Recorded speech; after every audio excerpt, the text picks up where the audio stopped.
And oh yeah, it's so weird because well, we are recording, but now so is throwing me for a loop. Tuesday, September 2nd, 2025 at 11:05 a.m.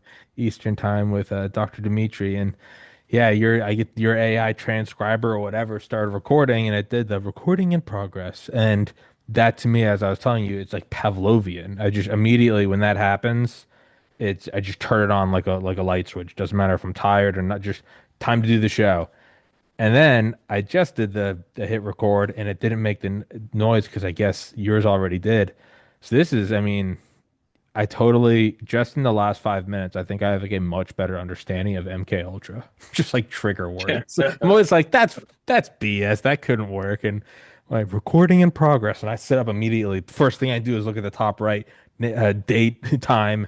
I'm like, wow, no, wow, okay. So but so more of a unique opening to a And show. here But and here you go. You're starting the programming. So you now the guys, yeah, yeah. subconscious routine is running and off you go. Just black out immediately, start talking about targets in the Soviet Union. But Dr. Dimitri, please introduce yourself for everybody and as well as myself. Yeah, well, I'm Pete Demitry. I'm the executive director for the National Foundation for Integrative Medicine. So, been an Air Force physician, an officer for 28 years. Flew in the Air Force, practiced medicine, and then when I retired, eventually we started the foundation. What is FASM? It's a medical doctor, master's of public health. What is FASMA? Fascinating. It's I, it's a fellow. It's a fellow of the Aerospace Medical got Association. it. So yeah, yeah, Got it. Yeah, no, yeah. The old phasma. I've never, It's yeah, I've never who seen are that. these phasma people out here? It's Yeah, not a political group. fair enough. How old are you? Just curious. I'm 69.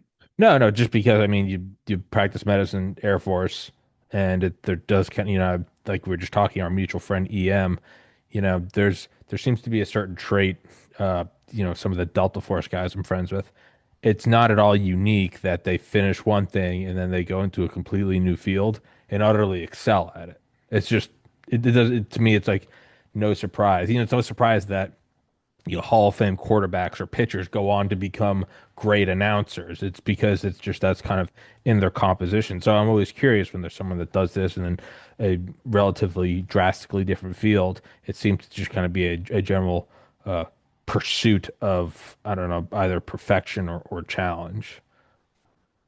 Yeah, well, actually, when I retired, I actually left medicine. So I retired as the Assistant Air Force Surgeon General.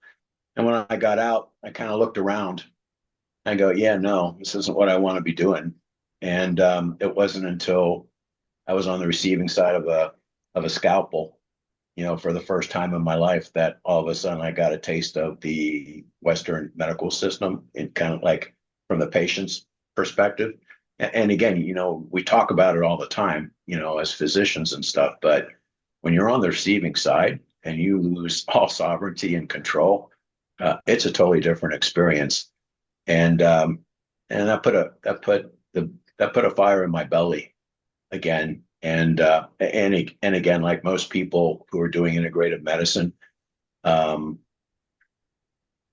there's normally some personal experiences, some family things, or either to people you love or for yourself that actually makes you start really questioning a lot of, okay, this is what I've been doing for 28 and a half years.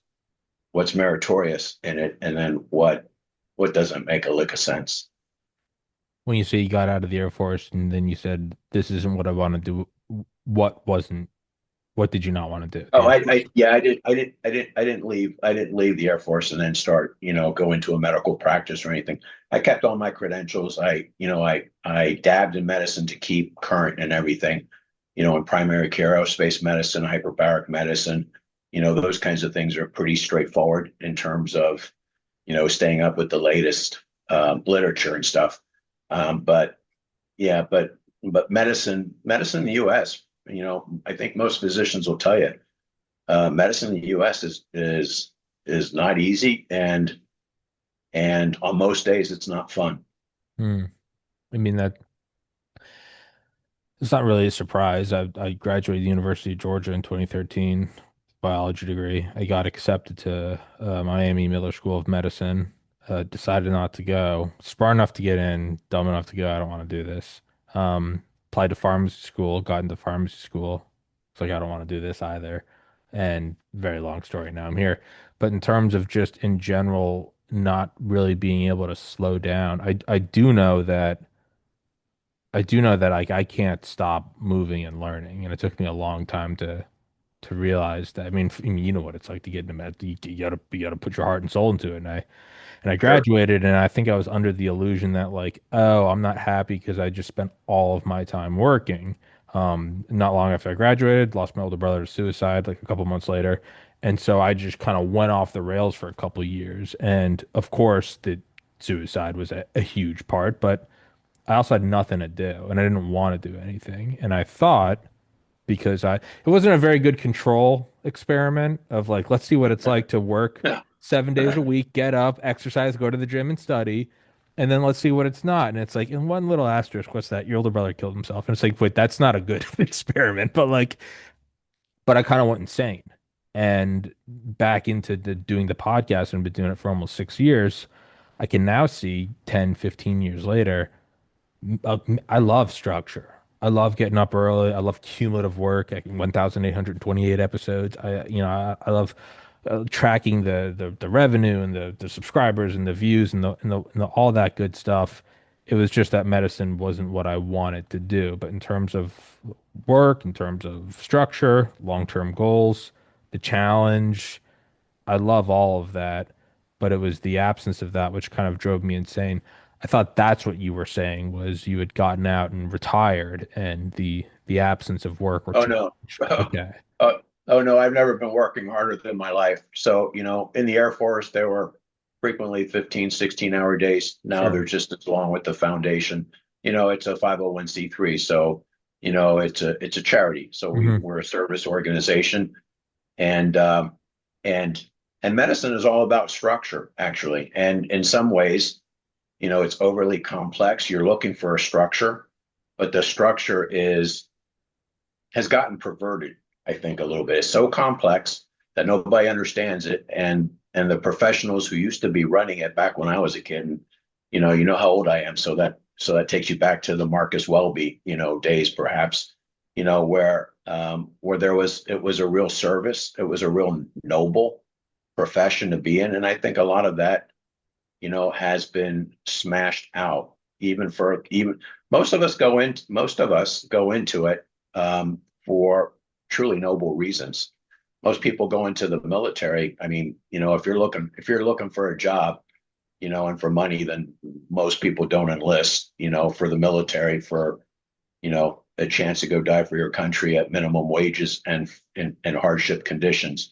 So that's why if you go to our website, you'll see a lot of military people, and everybody asks, you miss the military that much that you're creating another military? And I go, no, no, no, no. It's just when you ask people to volunteer, it's the military people that raised their hands the first time, foolishly to go volunteer to serve their country, and they didn't learn, so they raised their hands a second time. If it's a cause they believe in, to go help, and that's really what we have. It's a great group of folks. Did you ever read House of God? Yeah, of course. Yeah, it's Yeah, still the Gomer. yeah, Yeah, yeah, I no, have in just my emergency room. yeah. Yeah.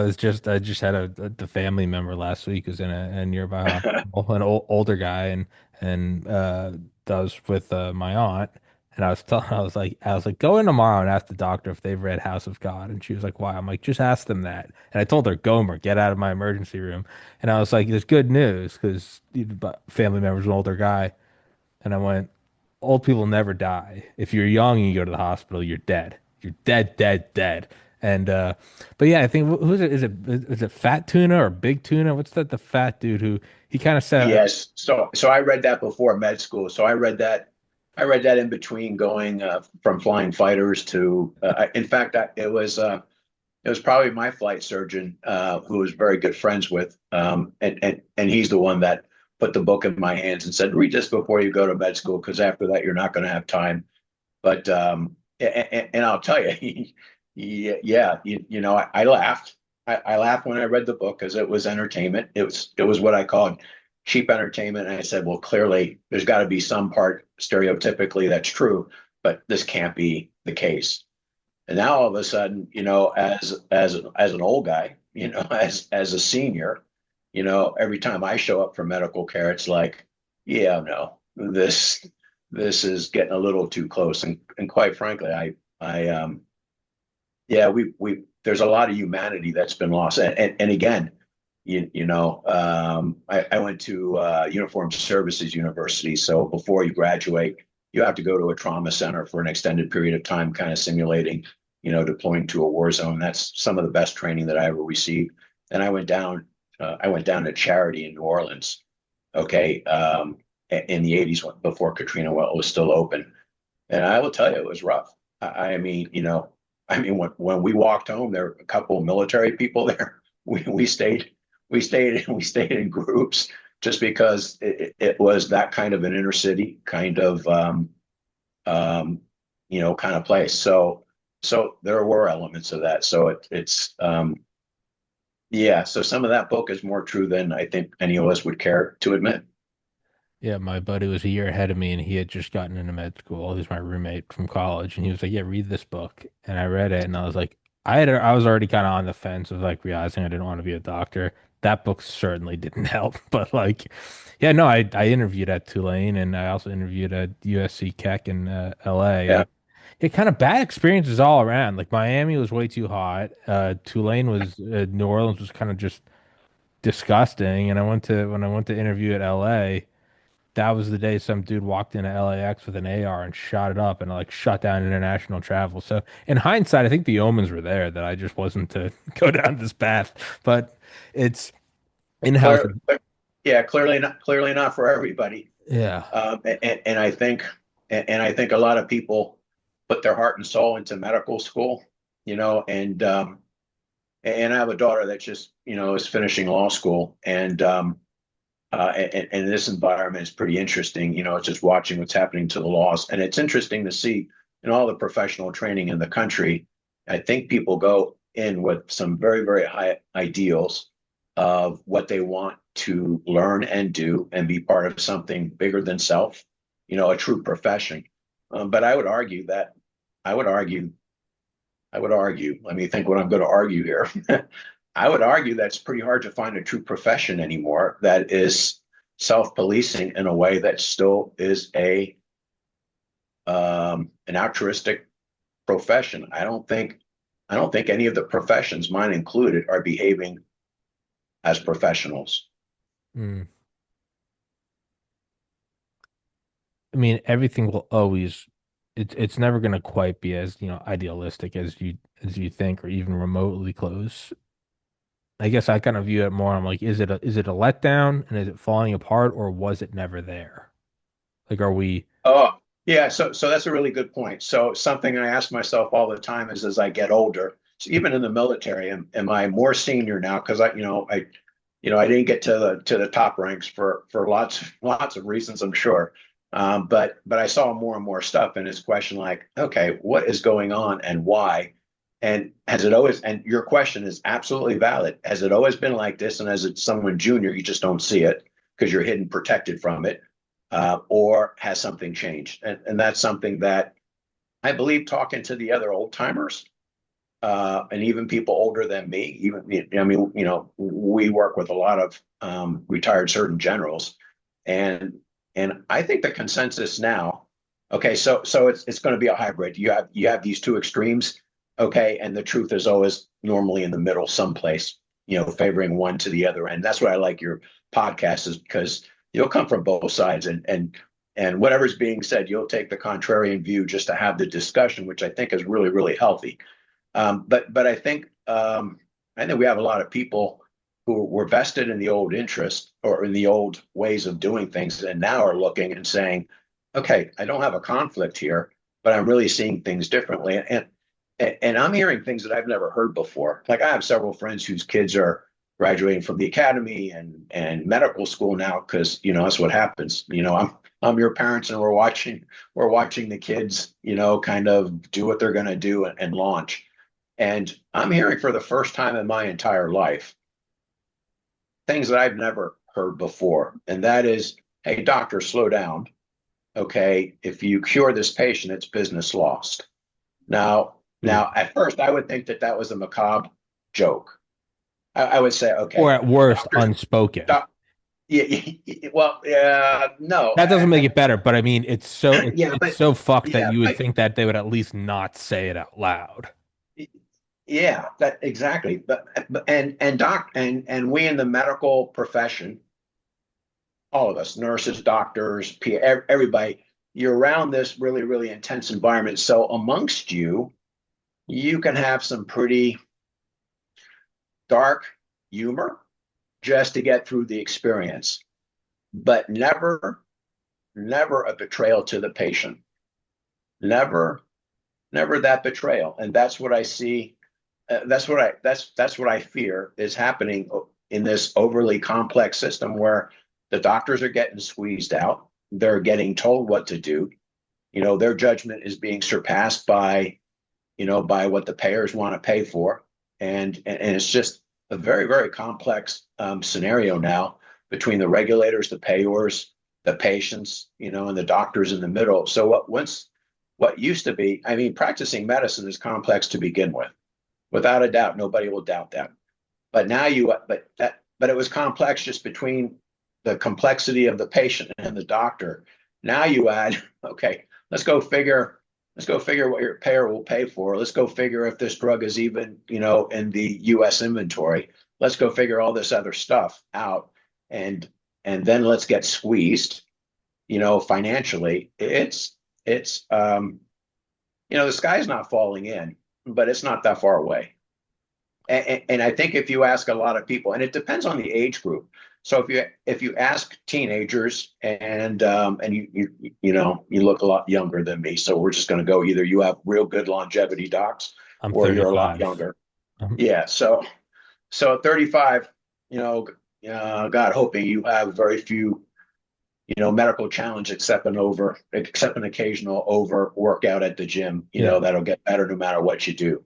As people start aging, though, things start happening and they have to engage the medical system. And I will tell you, I watch what some of the elderly people have to do now, that I'm kind of just got my toe into that system. It's a full-time job. I know why people have to retire now. It's a full-time job for them trying to make it to a doctor's appointment, or many of them going back and forth with the specialist, making appointments, access to care, getting the payers to authorize stuff, okay, and then getting things paid. It's a full-time job, and I'm so looking forward to never having to do that. My goal is not to get into that paradigm ever. But as you get older, the alternatives sometimes aren't so good either. Yeah, you know, the analogy I always use. It's like you're not sad because Santa died. You realize Santa just was never there, and you can miss like the innocence of childhood. Sure, that's fine, but you have to be very real about it and be like, it wasn't there. It was an illusion. And then also, if you talk to people, you say you talk to old timers, and they go, no, it was different. On the flip side, you also have like nostalgia. Oh, it was different back then. And it's like, well, you also don't know if that's bullshit or not. Like, and I just look at just from the podcast itself, just 6 years of this, a fraction, roughly 1/6 of my life. Even this has really opened my eyes in that I'll go back and be like, yeah, no, I remember that episode I did in 2020. And I can see how my memory has skewed that. And you can't lie because there it is in audio video. And that's made me think of like, oh, well, nostalgia's not accurate. Your own memory. I mean, I've always known your memory's not perfect, but it's shocking to me just how much mundane things I've remembered Yeah, completely that's fair. incorrectly. It's hallucinations. Yeah, no, absolutely a fair point. Absolutely a fair point. I've investigated several Class A fatal aircraft mishaps, and the worst scenario is the eyewitness, Oh, because totally. yeah, because you have, I mean, Adrenaline yeah, dump, yeah, emotion. yeah, no, so you're right about that. So you're right about that. So I'm not 100% sure how to convince you No, no, that no, no. But I was gonna say, in this particular case, I'm here to tell you that virtually if I talk to 50 doctors in a week, like we just had a educational experience where we were training docs on peptides this last week. And I will tell you, there's not one, there's not one who will tell you that that it's skewed to the side that you're saying. I don't know what to say except that most of us out here believe things are getting worse month by month. And even the young doctors are burnt out before the end of residency. They don't, so they go through. So think about it. They're in debt for their undergraduate degree. Some of them who have to go that way. And then their medical school, not a cheap thing and not and it and it and a real investment in their time, because time is the most valuable asset that any of us have. And that takes you a long time to figure out too. So 35, I didn't know it. At 69, totally know that is my most valuable asset to share. And then the next thing is the medical school and residency. And I will tell you that getting at people are graduating with hundreds of thousands of dollars, 130, $150,000, sometimes more, depending on what kind of scholarship, what kind of help they got. And now they're put into this system where they can't make. I mean, you think doctors make a lot of money? We all come on. We all think doctors make a lot of money. We all do. That's just a stereotype. But I will tell you, I know surgeons who will do a appendectomy and get $300 for a surgery, and it's like my plumber comes in and gets more for that, for unplugging my toilet. And I go, wow, for that investment, it's kind of, and plus the overhead for those doctors are 50% for the malpractice and everything like that. Now I'm not making an argument. I am not trying to make the argument that I feel bad for doctors. That's not what I'm saying. I'm just saying it's much more complex, and unless you're in the business of medicine and you see the dirty little secrets on the other side of the veil, which all industries and all professions have, then there's much more to the complexity of what's going on. And I believe it has gotten worse. In fact, yeah, I believe it. I believe it. And what's a belief? It's a thought that you just keep having over and over, But I don't know that if you bring on a lot of physicians, and you do, ask them that. Ask them that before or after the podcast. Is it different than when you practiced? And you'd still be right. Okay, over time, you have the mind forgetting and remembering the good. But normally, I'll tell you, my military career, I forget a lot of the crap that happened in my military career, and I have favorable memories. I can tell you, my go-to fun place is sometimes, flying a single seat fighter, without anybody knowing what I'm doing and what rules I might be breaking and stuff like that. I go back to that, and that is a fun place for me to go back feeling sovereign and manly and everything that goes along with flying an F-16 or an F-15 or something like that. In medicine, it doesn't happen that. And then the question that I have for you from a neuroscience standpoint is, okay, well, how can a military career take me back and have me missing part of that? But medicine that I'm doing right now and that I did for the last 40 years, yeah, I remember it being fun a long time ago. But I promise you, if you put me in an A10 today, I would have fun. I, I, Everyone would have fun in A10. Let a fucking 30 cal run loose, or that 30, excuse me, 30 millimeter run loose. yeah, Um, it then it is. yeah. Well, I was gonna say is, I don't have a vested interest in any of this, and really almost none of the points I bring up on the show are ones I'm there to provide just some, because otherwise, what's the point of the discussion if we both No, agree? I love it. Yeah, No, yeah, yeah, I stir the pot, yeah, yeah. because So I was gonna it'll say, help me. It'll help me sharpen my thinking too. Absolutely. as a counterpoint to what I said, is like, all right, so we have illusions, then you go, well, was it ever really real? And then you also have nostalgia, and you go, you're remembering it differently. The giant hole in that logic is, so I'm saying that nothing ever changes. And I don't know, if you have at least a Yeah. 10 IQ, you would look at human history and go, it changes. So like that's the counterpoint, is like, so you're saying nothing changes? Go back 150 years ago, you're really, oh, medicine's, it's all in your head. You're chopping off people's legs and putting mud in the wound before Joseph Lister. Like, that's obviously that's a horseshit assumption. So, and with everything, it's also like just because you haven't found it yet doesn't mean it didn't exist. You for years doing this show, I was always like, yeah, I always thought it would kind of get to a point where it paid for rent or something, and I started to feel that maybe that ideal was never true, but I kept going, and then it did break through. So it wasn't that, oh, well, the thing you believed in and hoped for never really existed. No, no, no, no. You just hadn't gone far enough. So it's also fair to say if you haven't found the idealism, it could also be that you just haven't gone far enough yet, and that it is there.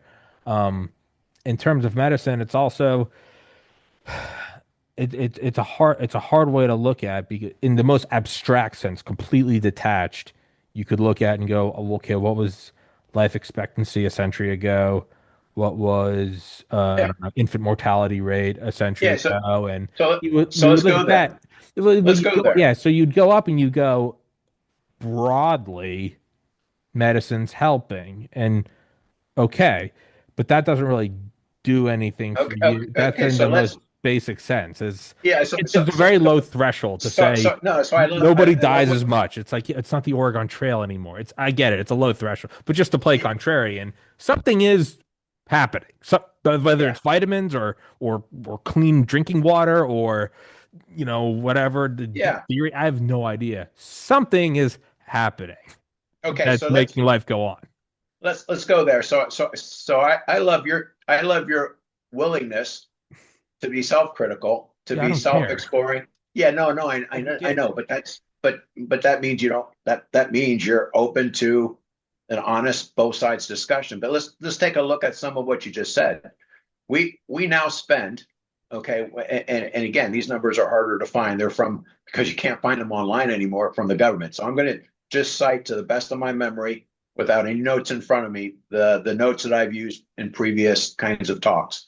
And one of them is we pay more. This is not going to be hard to believe. We pay more than any industrialized country it. for our medical Per care. person, yeah, per And it's person. something in the order of 14 to $15,000 per every citizen in the US. Larger than the Okay. DoD budget. Yeah. And that equates to 18, approaching 20% of our GNP. I don't know when we'll get there, but I think technically in financial terms, that's a shitload of money. Okay. So see, that's a medical term talking about the GI tract, but in financial terms too. Yes. So it's a lot of money. And what do we get for that return on investment? These are government statistics. These are not mine. Okay. Because otherwise they wouldn't have as much meaning. So they're an independent group saying this is what's important to figure out what a return on medical dollars ought to look like. Okay. And we're at the bottom of every metric in all 50 industrialized countries. So we spend more than anybody and get the least out of it. Okay, if we just did some of the Slovakia countries, if we just did everything like they did, we would spend a fraction and we would have better outcomes. And it's all about the outcome that matters. And then it's also about, the way patients are told, that all of a sudden, okay, I can't figure out what's going on with you. You're crazy. I'm going to send you to the psychiatrist. It's a whole lot more of just a lack of empathy and humanity. And you know what? Guess what? In 15 minutes, your appointment in primary care is 15 minutes. Okay. In integrative medicine kind of setting, it's going to be over an hour, for the initial ones, depending on what's going on. There's just a whole lot. There's a whole lot that has changed. In fact, when we go out and teach, new technologies and stuff, some of the biggest complaints we get from physicians who actually see what some of these technologies, bioenergetic technologies can actually do, they go, I don't have that kind of time with the patient. And I go, yeah, but these patients are frequent flyers to your organization. Does your organization, so we have to turn it into a business discussion as to why it's in their interest to actually treat the patient and get the patient out of pain so the patient doesn't come in every week. And if you spend the appropriate amount of time and do the right therapy and you get them out of pain, okay, then all of a sudden, the enterprise saves money, but it's not, the incentives are very, very different. So I would say, yeah, the interesting discussion to see how things have changed is look at the incentives, how they have changed. Look who's driving, the solutions and the industry now. Okay. And then once And that's an objective change. I mean, back in the 70s, yes, there was insurance, okay, but they pretty much, you had your policy, and insurance is never about this is an entitlement. Insurance is not an entitlement. It's a it's a it's a statistical way of assessing pooled risk and figure out how I can help people and still make gobs of money. Okay, it's not an entitlement, and people unfortunately, think that, oh, I have insurance, therefore my insurance company is going to take care of me. No, they're designed to minimize, and you've seen that play out in the news. People being denied and awful things happening out. That people just get so frustrated that that they lose their stuff. But anyway, those are the kinds of things that I think have changed. Yeah, it's not a very hope instilling overview to say you live longer now than you did in 1925, and it's You like, don't. Well, yeah, 1925 maybe. Okay, that's what I so mean is so like yeah, you really if I yeah, we had can to go be a back to the lawyer defending 1700s. modern Yeah, we're doing medicine, yeah, yeah, we're doing way better than we're doing in the 1700s, before, any kind of understanding of infectious diseases and stuff like that. Yeah, yeah, I mean, and that's the beauty of statistics, and that's the beauty of optics. You can look and frame the problem or the challenge or the situation, to either make it a problem or that, oh no, we're doing great. Well, I'm talking about the last 8, 9 years where yeah, these statistics have been coming out. And then the question is, yeah, but that's not being debated at the national level. That's not what the professional organizations are doing. If anything, everyone's becoming more and more siloed, and the appreciation that we are complex, integrated, horizontal, sets of systems, so that I'm just not a cardiology system or a circulatory system. If I get a brain injury, and we do a lot of brain health, as you can imagine, it's kind of like there are three systems that I promise you are all going to be affected at the same time, not just the neurology for the executive function, the memory, and all that stuff, but the neuroendocrine. So those people are going to have, sex hormone kind of issues, and we see that with the special forces guys all the time. And you also see, the immune system being affected. So all three of those meet in the brain. So if you come in, we have atomized. Western medicine has gotten so good at specializing, so that and the adage is always like, okay, I'm such a specialist, I know everything about nothing, and the generalist, knows everything, or knows nothing about everything. But there's a happy medium in there where you really appreciate that there's a complexity even in the system, even in the body. And this problem goes all the way back to the Renaissance, when the church kind of said, "Hey, okay, you biologists, okay, you take care of the body, you take care of broken bones, and bleeding and stuff like that. But when it comes to the mind and the spirit, that's going to be the church, and we're going to take over there." Well, that hasn't worked very good. Look at what's happening, in the crisis of the mind and the spirit, globally. And yet, globally, we all kind of believe the same thing. 85% of the world believe or more than 85% believe, in a God of some sort, without going down to atomized religions. sure. Then is it just gonna reach a natural, not breaking point, but I don't know. Again, you can always look back at history, and it's always so neatly bookmarked, right? By the winners. It's bookmarked by the winners too. Sure, sure, but not even Yeah. that. Just going like, all right, September 1st, 1939, Germany invades Poland. August 9th, 1945, we nuke Nagasaki. Kind of right there.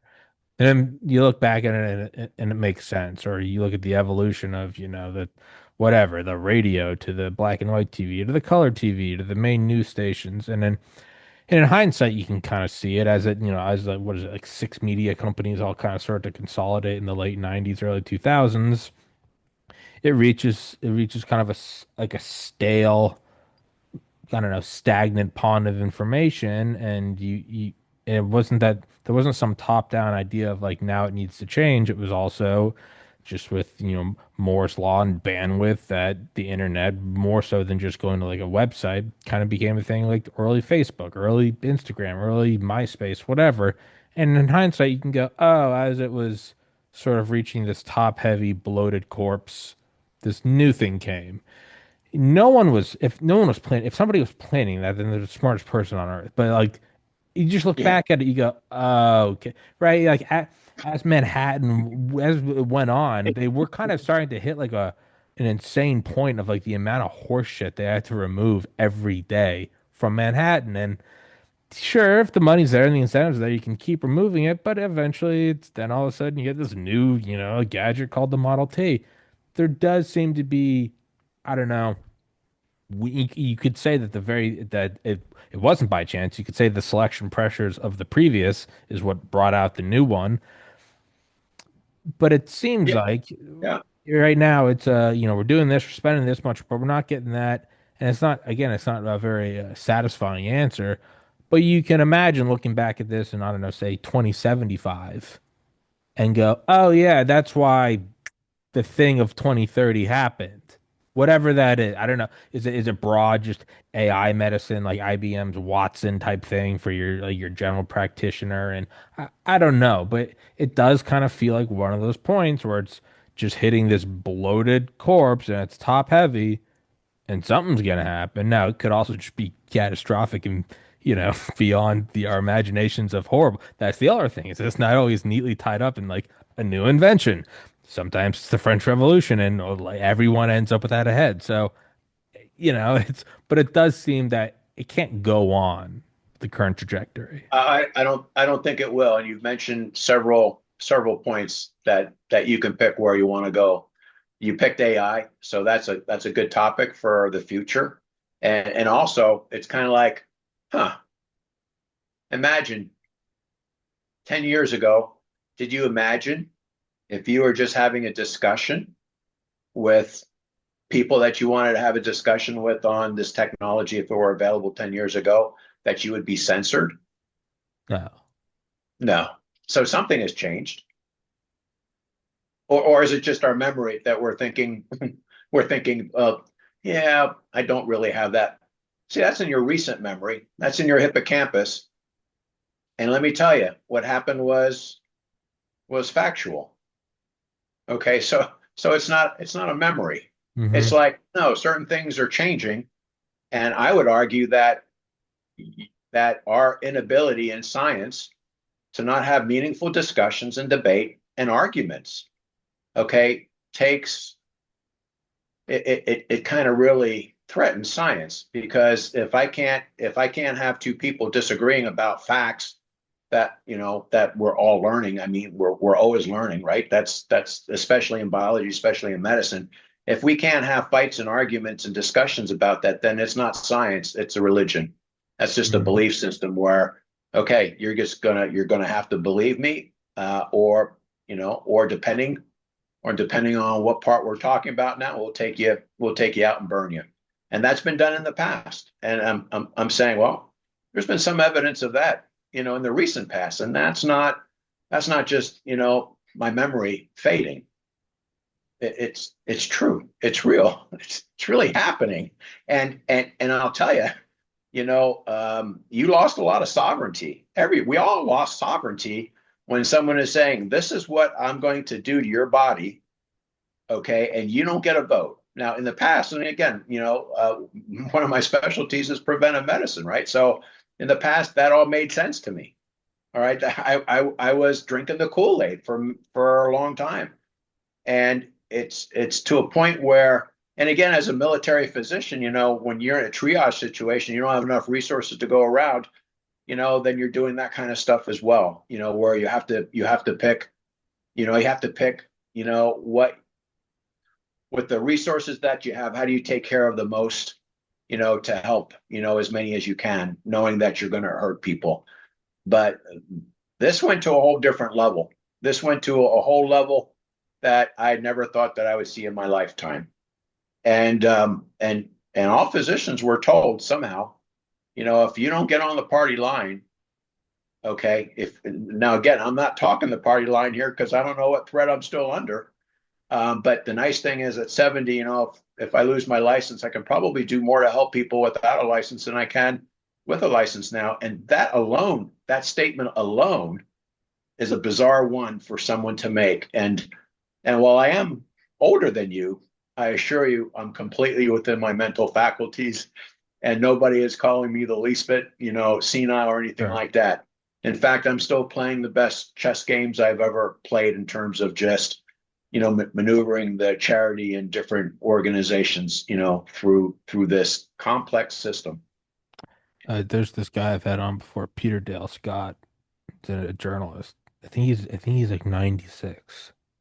Sharp as a tack. Oh Has yeah. canceled shows before because he and his new girlfriend are going dancing. So I don't age means nothing to me. I'm like that No, guy no, is smarter I'm, than I'm most kidding. people I know. Yeah, Like, yeah, yeah. No, I'm um, not. And I'm not in a defensive crouch about it. yeah, I don't care, dude. Or being one. I don't care. In terms of in terms of the threatening of science, I don't think science is threatened. I think we're threatened. I mean, I get how on paper it looks like, well, we're not doing the scientific method, therefore but it's like gravity is not threatened if we all start to say that 9.81 meters per second square is racist. Gravity's not, hey man, you hop out of this window. It doesn't matter if I go, I think gravity is 9.81 meters per second squared and YouTube goes banned. Hey, I'm not hopping out this window because we all know what Yeah, gravity I is. would phrase it differently. So Sure, yeah, I gravity, know, I know. I don't mean that in like gravity a, is truth. Yeah, yeah. gravity is truth, but our ability to work with gravity, if we can't even talk about Well, it, precisely. is greatly limited. It's precisely. So if anything, I think it's more dangerous. It's not that science Yeah. is threatened. It's that we're threatening our own sort of objective, our closest way to look at things objectively probably is the scientific method. Because as we're talking about, other than that, we have memories and we have biases. But certain things are the things you can measure. If we are threatening our ability to use that tool because we don't like what it's showing, the only thing that's going to be hurt is us. We're the And only do, and, people. do you think that tool is being threatened? 100%. There is Okay. no Well, free and we're open. locked in Yeah. moral agreement, as are many people who aren't maintaining, who don't have perverted incentives to keep the system the way it is. Yeah. Most of us would agree.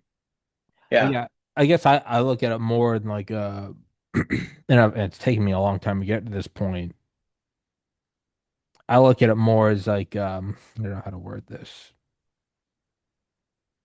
It will go the complex system will go its own way until it dies. It's like, okay, so we're censoring, COVID side effects, or we're censoring what is a man, what is a woman, and we're going to keep doing that, and the society can keep doing it. Eventually, the society will implode either because people are having adverse reactions that no one's addressing, or because we have no definition of this, that, and the other thing to where kids are traumatized.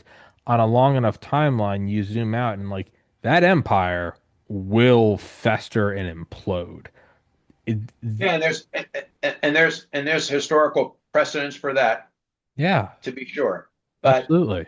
yeah, but that's not what I want for my children. No, That's no, not no, of what I course. want No, it's for it's my not. country. No, no, no. It's not. It's by no means something yeah, it's not something you want to look at and go, yeah, no, this whole thing is actually going to light on fire and you're all screwed. It's like that's not what you say if you're in a society with people you love. Like that's obviously not Yeah, the answer. and and and, and most of the people I believe, right, because I don't have data here. Most of the people I believe are right in the middle, where they believe commonsensical kinds of things. So when you shine the light on these dark edges of this Gaussian distribution of what people are trying to do as to what they think is right for whatever reasons they may believe or incentivized to believe.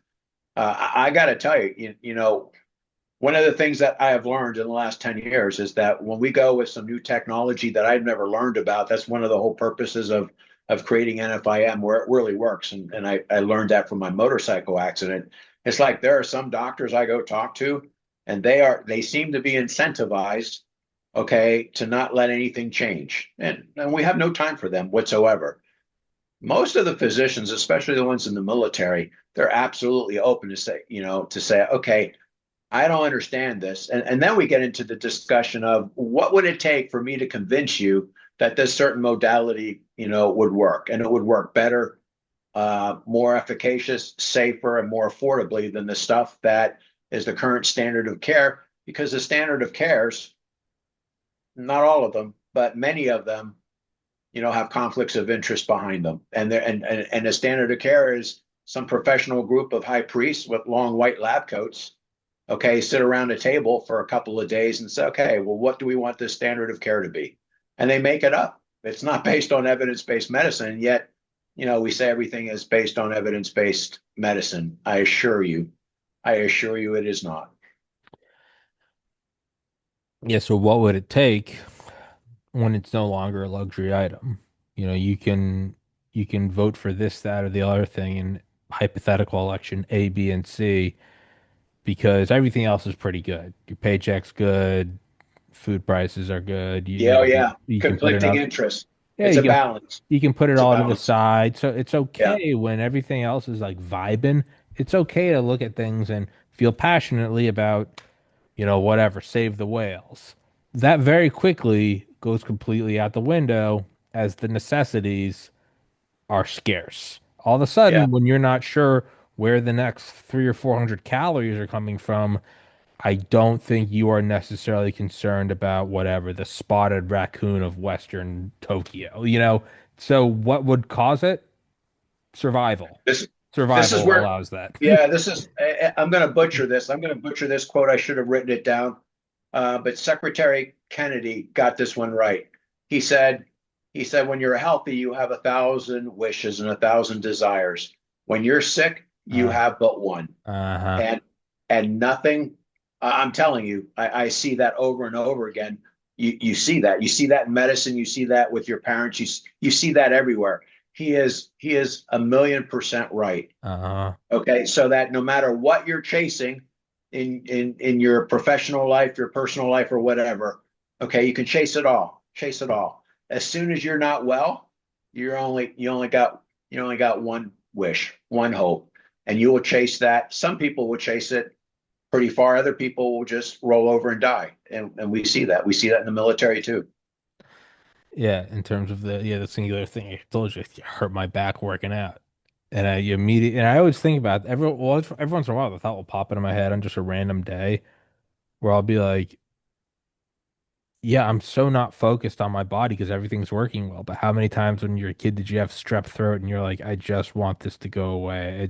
It hurts to swallow. Like that sucks. Like so even now it's like my back and just like not even I'm like just how many times a day I have like Yeah. some off center of gravity movement, right? Like lift something up. I'm like, good Lord, Nav. Like, and that's all I care about. I'm no longer concerned about like, well, how many new subscribers did I get this month? I'm like, I just fucking want my lower back to feel better. And so, what would it take for those modalities to change? Something along those lines of where it's, either a loved one drops dead from something that really Well, and shatters that's your what we belief. see, and that's what we see, and Yeah. it happened to me. So again, I'm not special. Okay, I was at the height of my Air Force career and the medicine career. I was drinking the Kool-Aid. I thought I really knew something about both of these areas, right? I really did. And then all of a sudden, I couldn't protect my own loved ones from certain um, medicine-induced kinds of disasters. I mean, Secretary Kennedy also just recently said in the last, and again, this is not a pro Secretary Kennedy kind of thing, but he's putting some light out where he's saying things that are true. I know them to be true, and so I repeat them and I attribute them to him. But side effects from pharmaceuticals, fourth leading cause of death now, and then that's up. I didn't realize it was that high. So farming is really, really, really bad. But iatrogenic stuff, I couldn't protect my own family as the assistant surgeon general. Okay, and again, they were not in military hospitals. They were in ivory tower kind of hospitals, and I took considerable time off. And I was there, and I couldn't stop the mistakes from being made. Now, have I ever made a mistake? Absolutely. I'm not saying that medicine is perfect. It can't be, but it's really dangerous. And the new ethics of medicine 3.0 ought to be something like we're looking for, as good or increased efficacy.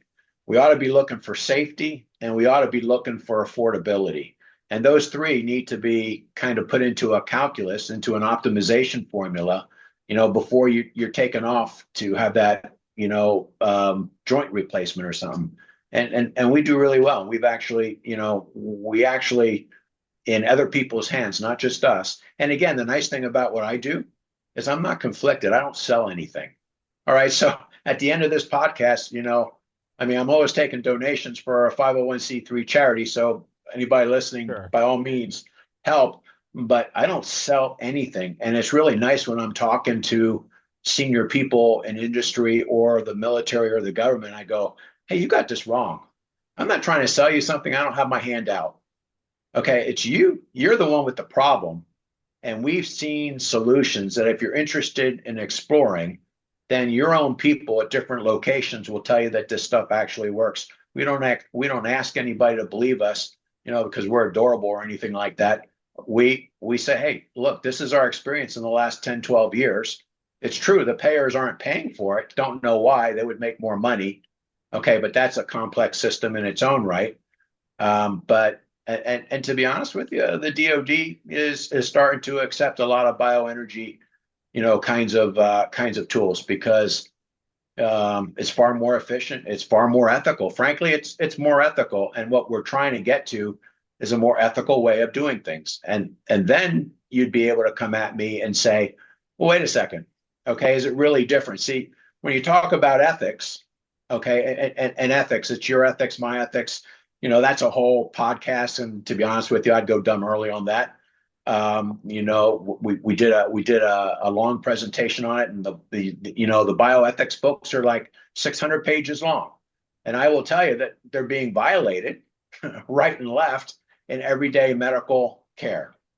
And again, it was violated on me, and if it gets by me, okay, with my background and stuff, and I'm injured, then it's kind of like, oh my God, I don't know how the common person protects themselves without knowing the dirty little secrets, like, buying insurance.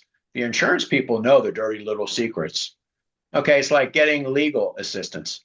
The lawyers know the dirty little secrets. Pick a profession. You want to buy a car? The used car salesman and the car people know the dirty little secrets of how to optimize. And what absolutely frustrates me at this point is that we have amongst ourselves, amongst our tribe, amongst Americans, people who are willing to hurt you for them to make another buck. And I think that sucks. I guess in the most like pessimistic view, would be like, so what would get people to change how we're looking at the clearly perturbed use or abuse of the scientific method? The most pessimistic, like the farthest, choice D is, well, eventually it's natural selection. It's like, well, what happens to whatever this group of animals, and you're trying to teach, lead the horse to water, and you're trying to not, don't eat that. Eventually, what will happen is they will die out, and if they don't die out, the ones that are doing the right thing will out proliferate. So on the Yeah, longest yeah, yeah, timeline, it's like the yeah. glacial movement is like eventually the Yes, thing that yes, Dr. works will just, Darwin. yeah, Yes, yeah, exactly. yeah, So yeah, part but of me is like, but if we don't examine any of this, well, eventually there's going to be some other society that does, and when they just we have higher birth rates and yes. life expectancies, we'll just kind of fade Yeah, out. no.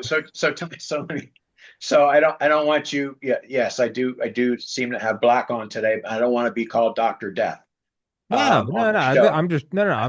I don't want to be the pessimist, but I wanted to articulate and explain and defend to the degree that it needs to be, the argument needs to be founded, that a problem really does exist. Now, what we're seeing is, I will tell you, more and more Americans are absolutely getting into, and again, I would say integrative medicine. And again, the next question is, well, what is integrative medicine? It's a garbage term. Here, I'm the executive director of a foundation. And did he just say that integrative medicine is garbage? I go, nah, it's not really garbage, but it got your attention. And I go, everybody has a different definition of integrative medicine. Everybody has a different definition of allopathy and whatever. And for us, it's easy. Okay. whatever your definition is of integrative medicine, I'm going to accept it to get into the conversation. But if it works, if it has efficacy, and if it's and at some point it'll have some sort of brackets of a certain level of safety, because nothing is 100% safe. Paracelsus, I can kill you with water, I can kill you with oxygen, right? So anything, and the dose is the toxicity. But there's a lot of things that we can do that have very, very low toxicity. There are certain modalities we used for 10 years that we've not had a serious, even a serious side effect, and then the people get better. Is that better than risking a surgery that will then kind of risk the anesthesia, the infection from the knee joint, a pharmaceutical, mistake? I mean, people die from those things all the time. Now, I'm not saying they're not necessary. I am not saying that at all, because if you come to me with meningitis, if I'm not reaching for pharmaceuticals and an emergency, trip for you to a hospital, you're going to be dead in Hmm. 20 minutes or an hour. So I'm not saying that integrative medicine is using the entire continuum of everything available, just not all automatically reaching for things that are less effective, less safe, and more expensive. I'm saying that's not ethical for the country or for you as the patient. And we're finding more and more physicians kind of get it. Now what we have to do is help them figure out how they can make a living doing it. And that comes with policy and compliance and pay. I mean, it's a complex industry, but we are making strides. It is improving, and there's 85% of the population use some sort of supplements and stuff. So now all of a sudden that's a little bit into functional medicine. There's a plug for functional medicine, although I think even functional medicine has some blind spots. Whereas the future really is quantum medicine and energy medicine, because we were energy before we were biochemistry. Mm. And it's the physics, initially Newtonian, but Newtonian physics is run by quantum physics. So everything in Newtonian physics can be pushed by quantum. And I can't do the math, so don't worry, we're safe on this podcast. But we are seeing effects of quantum medicine, and we are starting to understand DNA at both the Newtonian and the quantum area, as we use a lot of energy, and we're starting to see things work. And then the fascia, with the photons actually traveling in and out of the body. And everybody says, what? There's photons, there's light inside the body every time, you go on like one of the TV shows. I don't see any light as they open up the cavity, doing surgery. It's not like a flashlight in there. They have to bring light in. Well, these photons do exist there. And there's a lot of information in energy that is transitioning up and down the fascia, the tubules. And this from the fact that if you have night vision goggles, and I use them in the military, it's like, okay, you're emitting infrared. I can spot you 100 miles away in my A10, Mm. and if you're foolish enough to then light up a cigarette, then you're really dumb, Then because you're you're going to be dead soon. Yeah. then you're dead. Smoking kills in more than one way. Yeah.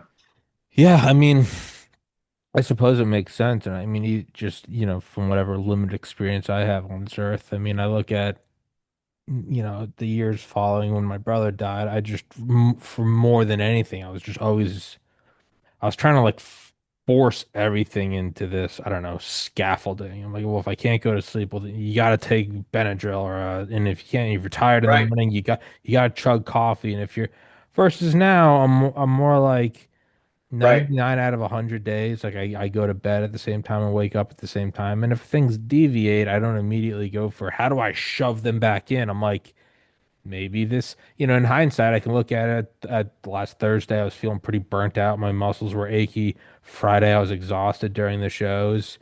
And then sure enough, like I injured something yesterday. And it's like, well, in hindsight, you can kind of see like, maybe you should have just let the natural, why am I? You don't always need an explanation of why you're tired. You just go, my body's telling me I'm tired, man. I don't know. And I think that is maybe from my, again, kind of Neanderthal grasp of integrative medicine seems to be something more like that. It's not everything needs the newest, fresh out of the patent office drug. It's not, people don't want to hear it because it's not like a scientific. so much of it sometimes is like, man, just go out and get some sun. Like, Well, hey, stop absolutely. eating dog shit, dude. Like, what do you do in the Yeah, evenings? Like, it yeah, really is. And you don't want to hear it because it's like not you want the high tech answer, but sometimes it's like, do you go to the gym? I would get off, stop watching the news for like an evening. Or you feel down, stop watching yeah, nonstop images of like yeah, genocide. Just it's a lot of it yeah, is that, and it's not a fun yeah. answer, and it doesn't happen immediately. But if you do listen to that, sometimes it's just like But your that's back hurts. It's like take a day off from the gym, idiot. Like, yeah, yeah. And everybody's on a personalized journey. Yeah, And we respect that totally. And that goes to the mind and the spirit. Medicine is very much, partnership. It's a team sport, and I do find, me included, and I think you included too, having our conversation and watching you, it's kind of like, okay, something hurts. Give me the easy solution. Give me the easy button. Give me the staples. That was easy. Give me one pill. I want to be better. Now, what and sometimes that works, and I'm not opposed to that. sure, But if that starts killing your kidneys, okay, or starts causing you some other problems, then you can still do that. I will respect your ability to do something dumbass, okay.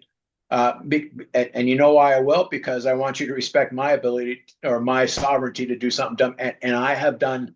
I mean, I was a fighter pilot. In order to keep flying, I'm not ever in public going to admit to things that I was willing to do in order to keep flying because that was truly my love. sure, Now, having said that, there are once you have more options. So once you felt that thing pop into your lower back, if you had some other options and it was readily available, I suspect you wouldn't be in as much pain as you were today. Instead of taking I'm guessing, 800 milligrams of ibuprofen or whatever you took, because that's your age group. And then, depending if you drink, I mean, we have a lot of people who come with pain meds and some alcohol, and they're thinking that, okay, this guy's a doctor. It's kind of like going to the dentist, and I always get asked, did you brush your teeth? And I go, hell yeah, I did. Do you think I wouldn't brush my teeth on the day that I came here? Now, if you ask me, did I brush them yesterday? That's a different question, perhaps, but I certainly brushed them today. And they laugh because they know if you ask the question differently, you're just going to get a lie. Because we all take shortcuts there, and that's human nature to some degree, except for truly disciplined people. But what we have also found is, and again, I don't know your brother John's circumstances, and I'm sorry for your loss, and I don't want to go back there, but the suicides that we have stopped, mostly among special forces people, they're in tremendous pain, and when you are in chronic pain, okay, you don't have 1,000 wishes. You're not trying to. Yes, you want to be around when your daughter graduates from high school and stuff like that, but you can't think of anything except get me out of this pain. And over time, it wears you down. So these people, most of us can endure it for a while, hmm, but it wears you down over time. And then, again, when I was in my motorcycle accident, it was a doozy. I'm looking at my own tibia in the middle of the road, and I'm thinking, because I really, on paper, I look like I should know something, and I do, because when I'm looking at my bone, I go, oh shit, this isn't good. If I was looking at your bone, I go, oh, this will be fun. I get yeah, to get shit. to do something Yeah. interesting this weekend. But they left me in pain and stuff, and it wasn't until my own situation I go, why isn't this being offered to other people? When we get people in acute distress and we can get them out of pain and we can get them sleeping, that buys us time. It buys us 70 to 80 hours where all of a sudden they have hope. And it's what hope is what seems to be missing in a lot of the medical encounters. And in fact, I recently, I don't want to go into too much detail on my shtick, but I recently had a doctor say, "You're not going to get better." I started laughing at him. I go, "Really? You're betting against the patient?" I mean, that is just the opposite of what I learned in medical school. So I know some things are changing. And this guy's not a young doctor. He's not old, but he's not young. I go, you're really betting against me? And I go, I don't know how much money you have, but I will take that bet as much as you want.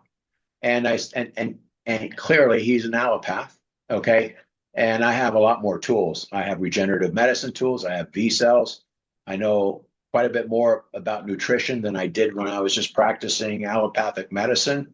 You know, peptides, bioelectrical kind of stuff. There's a whole host of ways to regenerate and re-put the original blueprints, into those cell areas. And that's where the excitement of the future goes. And I'm hoping before the whole system implodes that just the education piece will start driving people and forcing the incentives to change. And that's our goal, and that's what we work toward. Yeah, the kind of the easy path that I was actually said it this morning. I was thinking last night, like laid down, and I was like, oh, like motherfucker, it even hurts when I lay down. And Yeah, I was like, yeah, and I was like, and I have shows tomorrow, and I was like, I just made peace with like, all right, well, you might not get a full night's sleep. And the thought popped in my head. I've been sober a year and a half, a little longer. I never didn't have a ton of problems, but I was drinking more than I should have. And I was like, man, and I've never even recreationally, I've never enjoyed yeah. painkillers. I took them for my tonsil. I didn't like them. Yeah, I like alcohol. I'm Irish. I guess I'm lucky in that I don't like painkillers. I don't like nicotine. So I think God looked Yeah, at me and he was like, dude, you're so addicted to so many things. I'm gonna take out those top two because you're gonna die. But last night it popped in my head. I'm like, God, man, I would take a Percocet. And then I stopped and I went, I wonder how many people are under some highway bridge fighting a homeless man for a sock and go, man, 20 years ago, if I had just not taken that one Percocet, which led to the second one, which led to the fifth, which led to this, which led to that. And I just went, how many people are looking back in time and going, if I could just do that?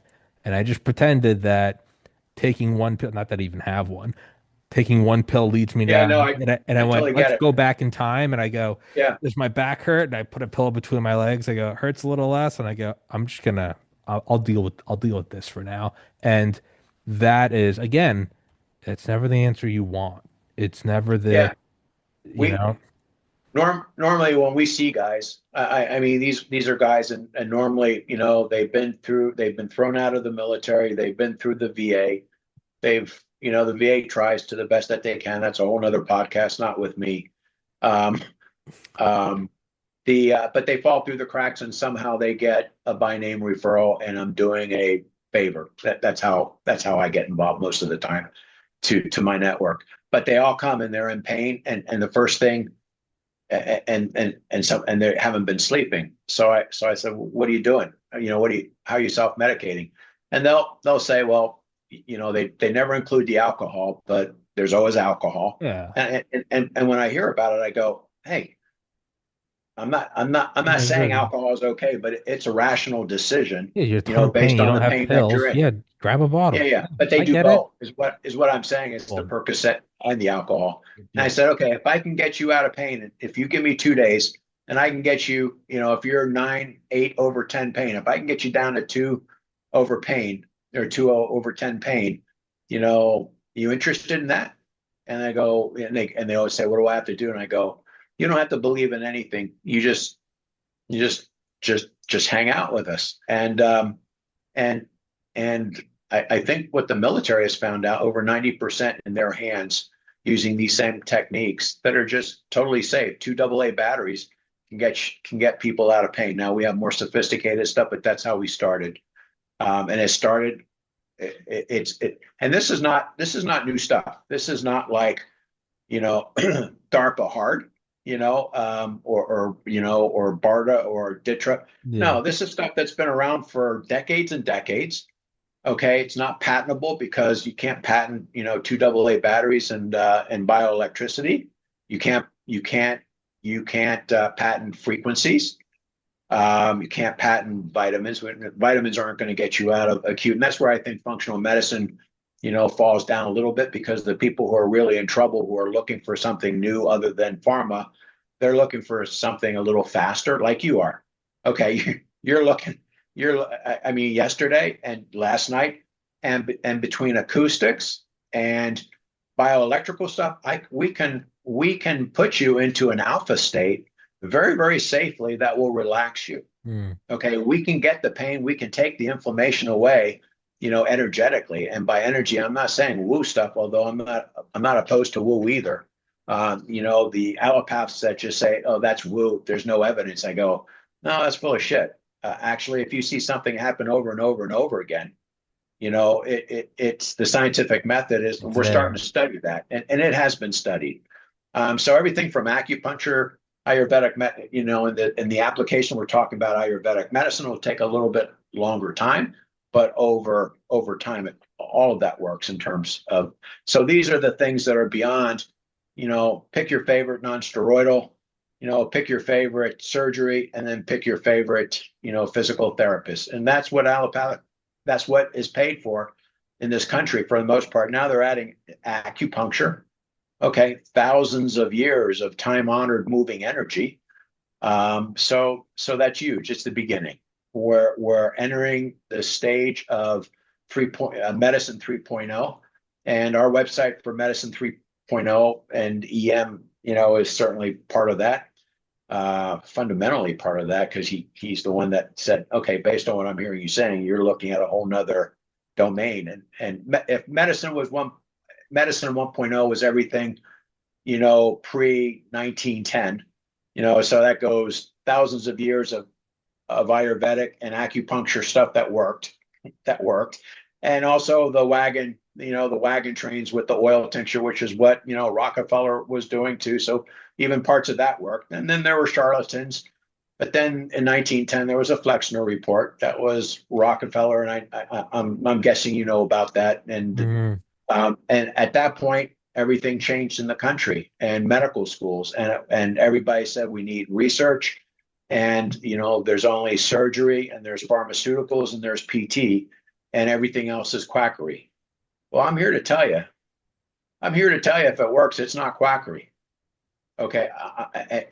And I'm here to tell you that, if you come to me and you're sick or you're in pain, there's a 30% chance that, placebo will get you out of pain. Why would I not use that for you? Oh yeah. It's very, very safe. So I give you a piece of sugar. Okay. And why wouldn't I do that for the patient? Because they're going to tell me if they're out of pain or not. And we also, for back pain, we also have some objective, quantifiable ways of documenting that you're in pain that have withstood court challenges and stuff. So we do. I always like doing the objective, quantifiable piece because it helps in the scientific way. But for you, it's very clear. I'm in pain. I don't give a damn what any machine says. I don't care if you believe me or not. I know how I feel. And why does the system kind of ignore that? Well, 30% of everything that happens out here is placebo. Well, you can also make yourself sick, called a nocebo. So I can give Mm. myself sickness. We acknowledge that. Everybody says stop the stress, stop all these bad things that you're doing because you're going to make yourself sick. And yet the other side of that seesaw is, well, if your mind can make you sick, can it not make you better? Well, of course it can. We see it happen all the time. So let's say it happens 30% of the time because that's what the high priest in academia says it will. Then every time I add another modality on, I get another 30%. I add three more modalities that are safe and effective. I'm really, above 95%, there of getting you out of pain very, very quickly, effectively, and changing your entire rehab course. Yeah, placebo is it's yeah, it's not it's not fake. If placebo's fake, yeah. It was just a dream. Well, it's not a dream when you're having it, whether it's good or bad. Um, but for right now, Dr. Demitry, we gotta bring this one to a close. I do want to have you back on because I do want to talk about everything we kind of went down with the AA batteries, and as well as something that's near and dear to me is Double A like, bad. well, and then it is the idea of like a lot of people are at a breaking point where they really are like one good night of sleep away from rational thought. I mean, you go a couple nights, it starts to go out the window, and a As, single night's sleep, you as you go, get okay. older, as you get older and have to get up to go pee, you're not there yet. I used to laugh at the old men. I used to laugh at the old men, and now I am one. And thank God, but I just had three calls. If you have to get up every 2 hours to go pee, it's a miserable existence. And if you can't even get those 2 hours, so sleep is really, really one of the places we start. And I think we're pretty effective at getting people there. Yeah, no, Yeah. it's yeah, it's stuff like that. So many people are just, I think a lot of that's probably with suicide as well. It's like if you can just be talked down from the edge for just get a good night's sleep, it really can. So we'll put a pin in it for there, and I will obviously put the link to the website in the description. And but yeah, man, thank you for the time out of your day. I enjoyed that. Yeah, I hope you feel better. It, I, it's it's I, I, it's better than it was yesterday, which tells me it's going to get better. So, yeah. all right, bro. Yeah, it was a pleasure. Thanks for having me, Yeah, Tommy. You man. take care of Thank you for yourself. coming on. That was enjoyable. I appreciate the time out of your day. We'll do it again. I will email you this, and thank you so much, man. You take care. Thanks a lot. Bye All right, bye. brother. Take it easy. Peace.